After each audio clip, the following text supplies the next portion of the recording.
Welcome to the Banker Lamp. Please enjoy the video. You'll start by verifying essentials. Confirm your iPhone's iOS and that the car supports CarPlay. Plug a certified USB cable into the car or pair for wireless CarPlay.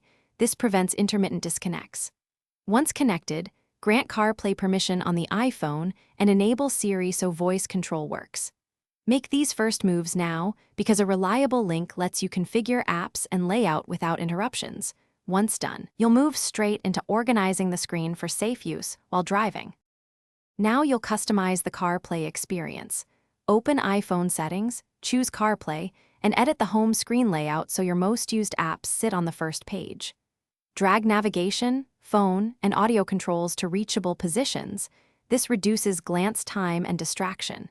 Make sure Do Not Disturb while driving is active and limit app notifications so only critical alerts come through. By tailoring the interface and permissions, you improve safety and speed, so you can use CarPlay efficiently every trip. Finish by practicing safe use. Rely on Siri for navigation, calls, and messages with short, specific commands so you keep your eyes on the road. If CarPlay fails to appear, restart your iPhone and the car's head unit. Next, swap the USB cable or repair the wireless connection because most issues stem from faulty cables or profiles. Make sure both phone and vehicle software are updated. If problems persist, reset CarPlay in settings and re-add the vehicle.